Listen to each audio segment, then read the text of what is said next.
Our next yarn slinger is Kiki Reginato.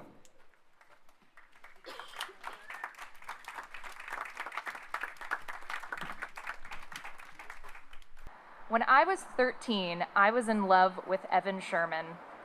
Evan Sherman was the second coolest boy at the overpriced Catskill summer camp that I had attended the summer between 8th and ninth grade. The first coolest boy, Evan's best friend, Sebastian, was obviously dating the first coolest girl, my best friend, Nora. And I suspect the symmetry of this arrangement was deeply arousing to my prepubescent libido, so I decided that I loved him. Evan, on the other hand, was not as equally convinced. Maybe he thought the plot of the summertime teen rom-com I was writing in my head was too derivative and lacked nuance. So on the last day of camp fireworks, the kiss that I was promised by the John Hughes Industrial Complex never came to fruition. You see, I had made this plan in my head that this was the summer I would have a boyfriend. I had, until now, been thoroughly ignored within the dating pool because by the time I was in the 6th grade, I was already 5'8". In class pictures, most parents would look at me and assume I was the student teacher. But I had read in 17 magazine that coffee could stunt your growth. So by 6th grade, I started guzzling it down like I was Betty Ford, and my plan worked because here I stand before you, 5'8". So this was my year. And I figured that this mishap with the fireworks was only the beginning of our love story, since Evan lived in New York City on the Upper East Side. Now, while technically the Upper East Side is only a few miles from my home, I was about as familiar with it as I was with the moon. And Evan Sherman went to Collegiate, the school that Gossip Girl was based on, while I went to a school that did not have doors on the bathroom stalls and you had to walk to the Starbucks around the corner to poop.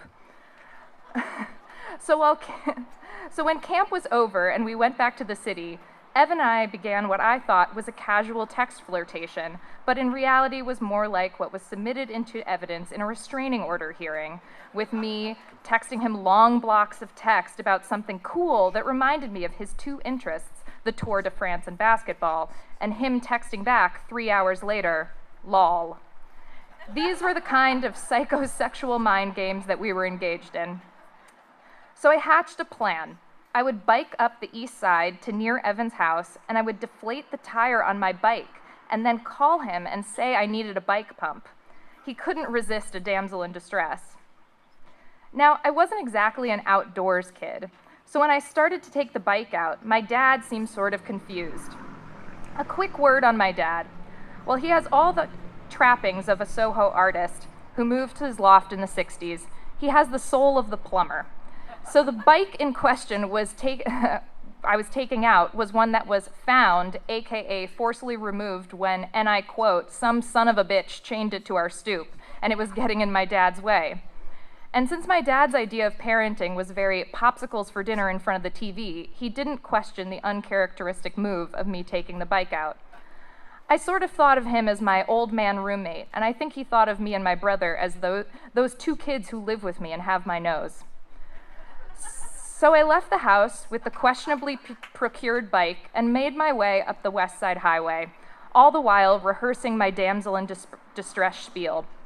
But not being much of an outdoors kid and also wearing an outfit that was more suited to being a cast member of the OC and not biking up the West Side Highway on a 90-degree day, I started to feel sort of faint around 59th Street and sat down under the only sad, dusty tree I could find and semi-lost consciousness.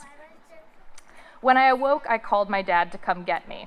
And roughly an hour later, he showed up in his van, which had no passenger seat, just an overturned white bucket. He loaded the bike in the van, and he asked me, "Where the hell did you think you were going?" "I was just going to see my friend Evan," I said, thinking that wasn't suspicious and a totally perfectly innocent answer. My dad just looked at my sweaty, overdone face and bubblegum pink hoop earrings and said, "Uh-huh," and shut the back door of the van.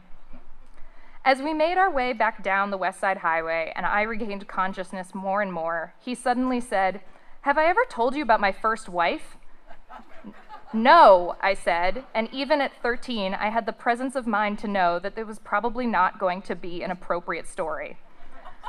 But he continued, "Yeah, we got married when she was 18, and she didn't really want to be married to an artist. She wanted to live in a suburb and have a house, you know?" "Sure," I said. And with that brief interaction, it became aggressively clear to me in my semi-conscious state that everyone was very aware of what I was doing. I was not sneaky, I was not subtle, and I certainly was not cool. On that day, I had attempted to find a boyfriend. My dad had attempted parenting. And while neither one of us had totally succeeded at our endeavors, at least we tried. Thank you.